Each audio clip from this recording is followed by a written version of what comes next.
A política de cotas é um assunto que tem muita controvérsia nos dias de hoje.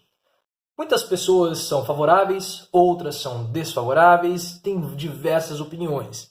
E apesar de serem muito distintas, essas opiniões acabam convergindo para um lugar comum, que é que essas pessoas desconhecem, muitas delas, desconhecem o real motivo da existência da política de cotas. Não sabem para que serve a política de cotas. E uma dessas pessoas é o vereador de São Paulo, Fernando Holliday. Fernando Holliday é o vereador eleito pelos Democratas, líder do núcleo duro do MBL.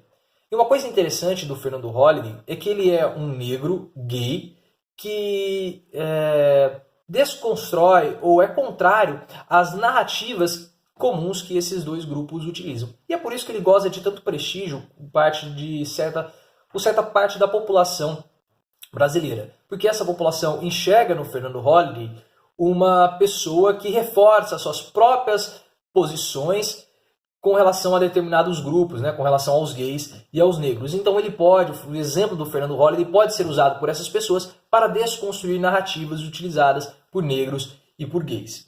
Mas voltando a falar de política de cotas, essa semana o Fernando Holliday apareceu num programa da Jovem Pan chamado Morning Show, o link está aqui na descrição do vídeo, e ele fala que a política de cotas é uma política que serve para corrigir injustiças históricas que o Brasil tem com determinados grupos de pessoas. No caso, ele está falando dos negros.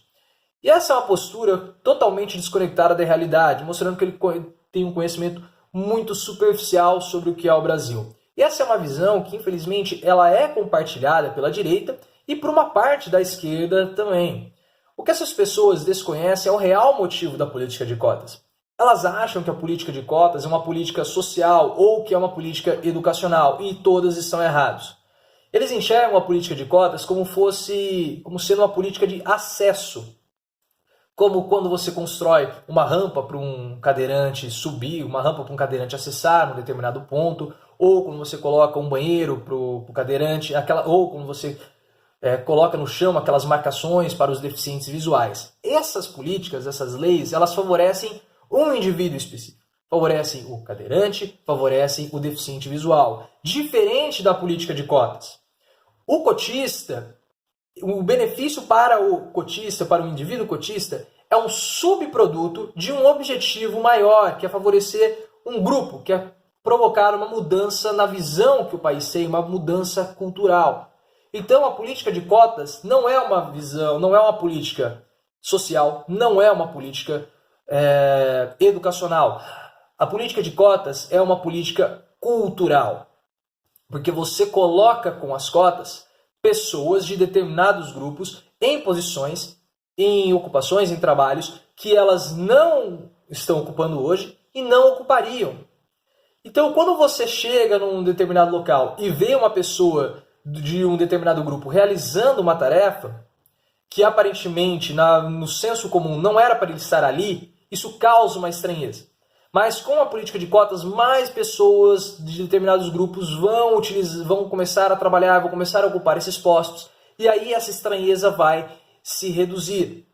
E você perde aquela percepção, aquela ideia de que o trabalho ele é somente para determinado grupo de pessoas. Então, por exemplo, você perde a concepção de que trabalho braçal, trabalho manual é para o grupo A de pessoas e o trabalho intelectual é para o grupo B. Você perde essa ideia, essa percepção de que trabalhos existem dependendo da classe social ou do grupo social que tais pessoas ocupam. Isso impede que o trabalho das pessoas seja definido antes mesmo delas nascerem. Então, e é por isso que existe a política de cotas. Muitas pessoas falam assim que a política de cotas ela é preconceituosa porque ela menospreza a capacidade de determinados grupos de ocuparem tais cargos. E se esse fosse o problema, isso já teria sido resolvido. O que acontece é que no Brasil, apesar de nós melhorarmos os nossos indicadores educacionais, para você ter uma ideia, em 2000, 77% da população brasileira de 5 a 15 anos era alfabetizada. Em 2010, segundo dados do IBGE, no último censo, 96% das crianças de 5 a 15 anos já frequentavam a escola. O nosso índice de analfabetismo caiu de 7,2% em 2016 para 7% em 2017. Está ainda acima da média do resultado ideal, que era 6,5%, foi estabelecido em 2015, mas nossos índices estão melhorando. Em contrapartida, a nossa qualidade está caindo. O Brasil, segundo o ranking da Pearson, ficou na 40ª posição, na 39ª posição, entre 40 países analisados com ranking de qualidade de educação. E segundo a OCDE, o Brasil é o país que tem o pior salário mínimo para professores. Então, nossos índices educacionais melhoraram, mas a nossa qualidade reduziu, da nossa educação reduziu. Então, se nós deixássemos que esses grupos utilizassem os meios naturais de desenvolvimento educacional para chegar a ocupar tais cargos e posições, isso levaria séculos e acabaria perpetuando uma imagem, uma ideia negativa e equivocada de que existem profissões específicas para determinados grupos. E é por isso, então, que a política de cotas existe. É uma política cultural que visa combater esse estranhamento, que visa combater essa percepção, essa ideia que existem profissões específicas para determinado grupo social ou para determinado grupo étnico.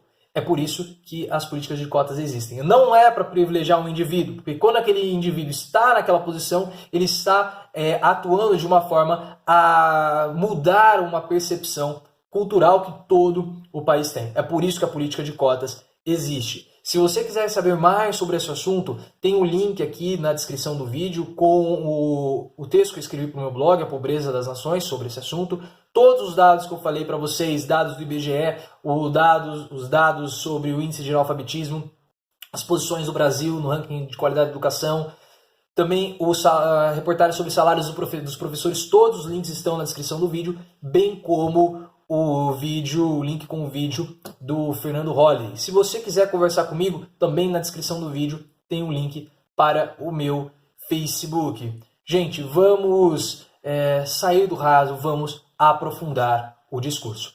O meu objetivo com esse vídeo não é mudar a sua opinião. Se você tem a opinião contrária ou a opinião favorável à política de cotas, você pode ter a sua opinião. A opinião é sua e é legítima. O meu objetivo com esse vídeo é tentar explicar para você o real motivo da política de cotas para que você possa refletir sobre a sua opinião. E aí sim você pode, conhecendo o real motivo da política de cotas existir, você possa reforçar aquela opinião que você tem, seja ela contrária ou seja ela favorável. Porque o grande objetivo aqui é sempre combater a superficialidade que várias pessoas têm, tanto da direita quanto da esquerda.